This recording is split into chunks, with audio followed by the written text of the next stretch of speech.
Street food.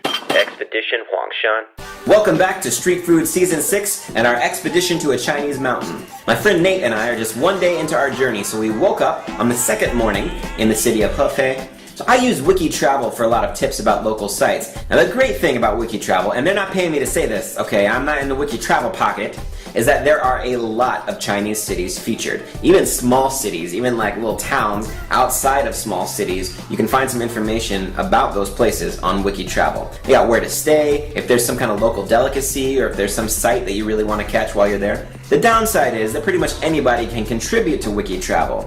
So you get a few grumpy travelers into the mix and they just pile on a whole lot of suck. Just complain about everything. You know, y'all need to remember Thumper, okay? If you can't say something nice, don't say nothing at all. Rest in peace, Bambi Daddy. Hefei is the biggest city in Anhui province with about 7.5 million people. There's a fair amount to do in the city. One of the central features of Hefei is Baogong Park, which was built in honor of Lord Bao, aka Baogong, aka Baozheng. He's got a lot of names because he was real famous. His tomb is in the park, along with the Qingfeng Tower, which pays a lot of tribute to Anhui culture.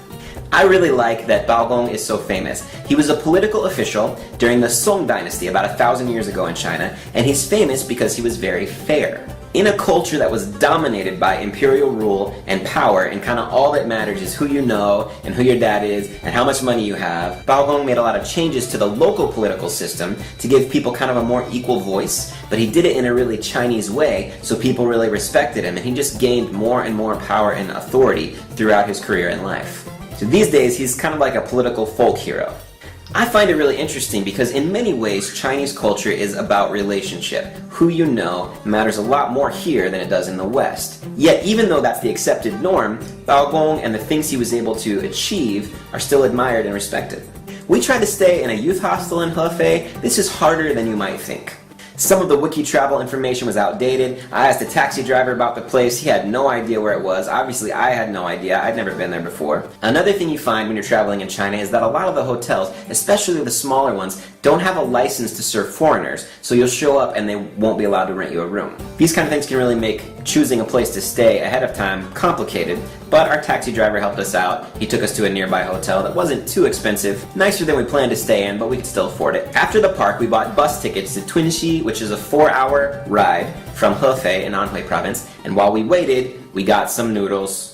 You can find halal restaurants like this all over China. You gotta be really careful what you bring in the restaurant. You can't bring any other food in. Most of them are pretty serious about that. But you can really trust the food to be clean. So we're out here straight up on the street. Out of all the places here, this is the one that most likely is the cleanest in terms of how they prepare the food, and it's also delicious. Nate and I both got gai mian.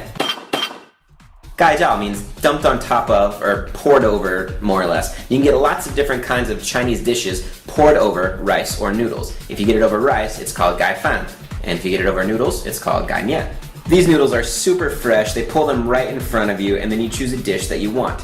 Nate got xihongshi jidan, which is fried egg and tomato. You're straight up eating it on the street right now. I got qingjiang tudou, which is a shredded potato dish that they spice in a really particular way. It's got some cumin, it's a little spicy. It's got a particular flavor that you know when you taste it, and it's good. They cook the dishes in the back, then dump them over noodles and serve them immediately. You mix it together and you eat it, and it's awesome. They also do a version over cold noodles, which is great in the summer. I just love noodles. You know, noodles are so good. Fresh noodles like this outside a bus station, come on. We also had some xiao mai. Seen these on the show before, still legit. Rice and meat and mushrooms wrapped in a kind of wonton wrapper and then steamed. After that, we hopped on a bus to Tunxi. Tunxi has a ton of local snacks, including this hairy tofu, which I will be trying in the next episode. Hefei is not first on anyone's list of the best places to see in China, but our time there was pretty chill, which is what we needed. We wanted a place to relax after spending all that time on a train. Before we finish, it's time for another street food giveaway. Nate and I, as you know, we're backpacking on this trip, which means we both brought one backpack apiece. Nate and I packed very different things in our backpack. So we both made a list of 40 things that we had in our backpack, not the same stuff. So here's how you win the contest. Go into the comments sometime this week and make a list of up to 20 items for Nate and 20 items for me that you think we had in our backpack. Whoever gets the most correct will win something cool that I actually bought on this trip to Huangshan.